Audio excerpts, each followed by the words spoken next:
नमस्कार, मी सरिता दीक्षित। बरेच दिवसापासून मी रेसिपी नाही टाकली, आता मी रेसिपी करणार आहे। तर आपण मशरूमची भाजी करूया। मशरूमची भाजी कशी करायची ते बघूया। गव्हाचं पीठ लावलेलं आहे।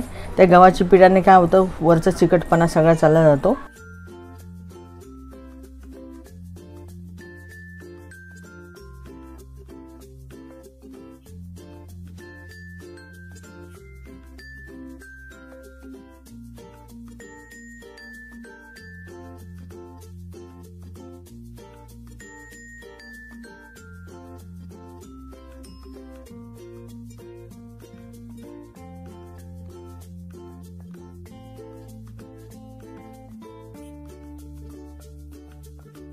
मगाशी मी गव्हाचं पीठ लावले।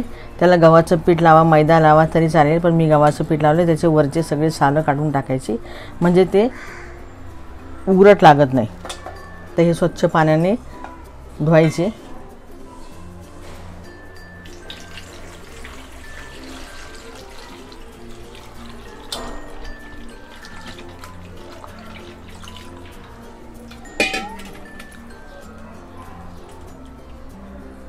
मशरूम खायला खूप छान लागतात। चांगले चोळून घ्यायचे ते, त्याच्यावरचं सगळं चिकटपणा निघून जातो।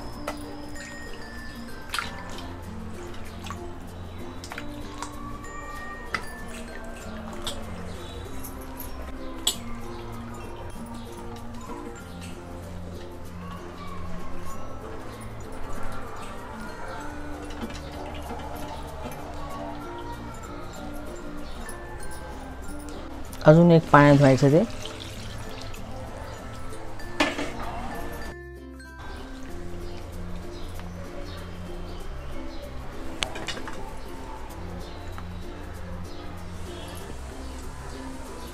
तर स्वच्छ झाले ते, त्याचं वरचं ही शेंडी थोडं काढून टाकायचं।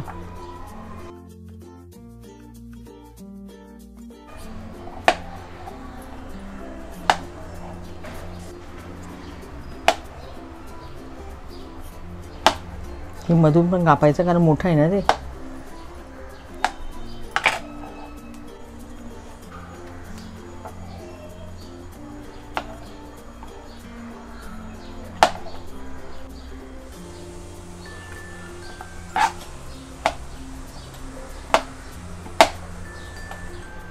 भाताबरोबर, चपातीबरोबर, नान केलं, नान बरोबर छान लागते। हे कापलंय आता असं। मीठ, धना पावडर, मसाला, गरम मसाला, किचन किंगचा पण चालेल, एव्हरेस्टचा पण चालेल। हे याच्यामध्ये आलं, लसूण आणि कोथिंबीर, मिरची हे मॅरिनेट करायला पाहिजे। हे फोडणीला लसूण आणि अद्रकचं हे पाहिजे। हळद, हे फोडणी द्यायला तेजपत्ते, एक दालचिनी, 4 लवंगा आणि कसुरी मेथी। फोडणी द्यायला कांदा, टोमॅटो, कोथिंबीर आणि मिरची।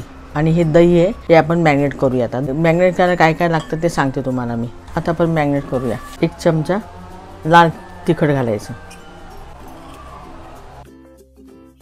हा मसाला टाकायचा। धना पावडर, धना पावडरने याचा स्वाद चांगला येतो। हे आलं, लसूण, मिरची, कोथिंबीरची पेस्ट ही घालायची। थोडी हळद घालायची, मीठ घालायचं आणि दही घालायचं। दही ताजं पाहिजे, आंबट असेल की ते आंबट होतं, कारण आपण टोमॅटो पण टाकतो ना। हे सगळं मिक्स करायचं आता।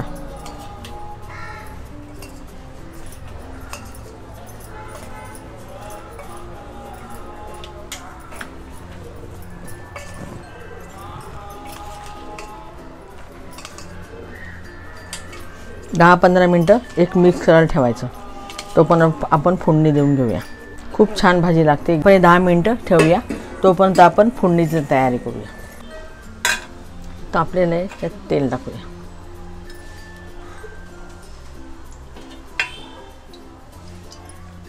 4 चमचे तेल टाकायचं।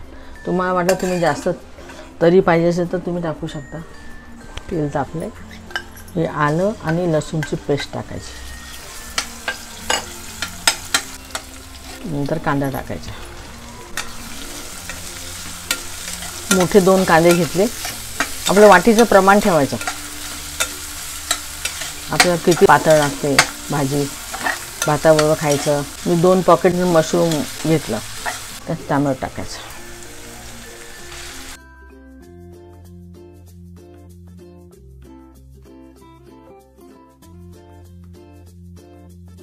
आता त्याच्यात थोडं मसाले टाकूया. त्याच्यात मसाले टाकले त्याप्रमाणे थोडं थोडं टाकायचं. याच्यामध्ये थोडीशी लाल मिरची पावडर टाकायची, थोडी हळद टाकायची, हिरवी मिरची टाकायची. मध्ये मध्ये छान लागतं, त्याचा स्वाद चांगला येतो. तर हे 4 तेजपत्ते, 1 तुकडा दालचिनीचा आणि 4 लवंग.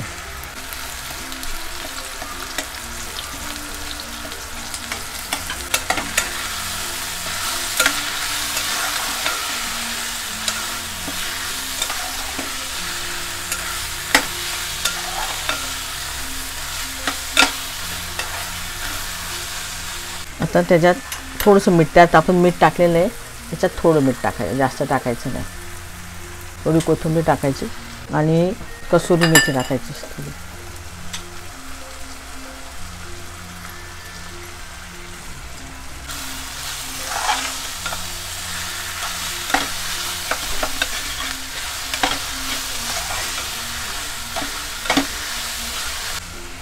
तर तेल सुटायला लागलं याला.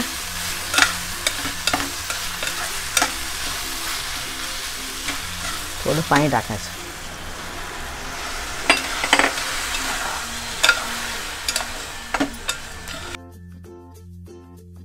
दोन शिट्ट्या घ्यायच्या म्हणजे सगळं एकत्र मिक्स होणार.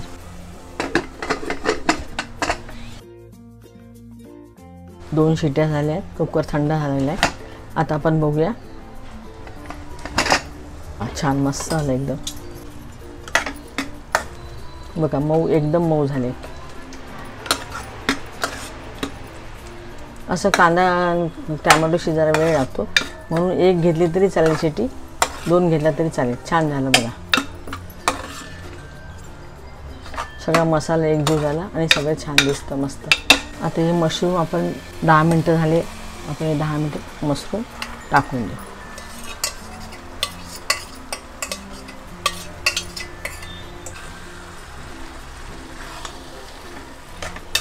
तर एकजीव करून घेऊ त्याचा.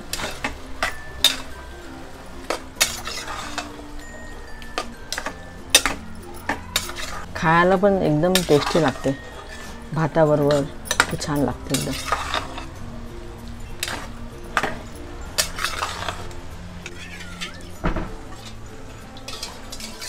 आता हे पाणी हे उरलं होतं ना, ह्याच्यात पाणी टाकायचं जरासं, सगळं एकत्र करून द्यायचं. जो मसाला, सगळा मसाला आहे त्याच्यामध्ये.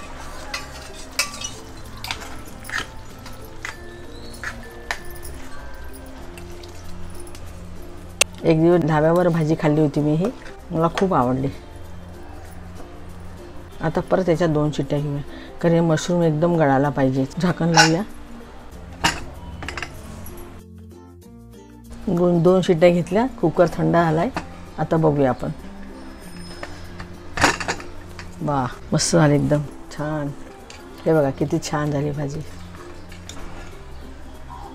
आता आपण याच्यामध्ये थोडं बटर टाकूया.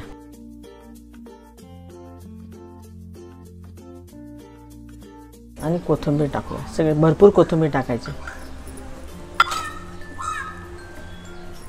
ते गरम गरम मध्ये बटर एकदम मिक्स होतं. मसाल्याची पण करतात, पण अशी केली ना चवीला मस्त लागते. भातावर म्हणा कशावर म्हणा चांगलं लागते खायला.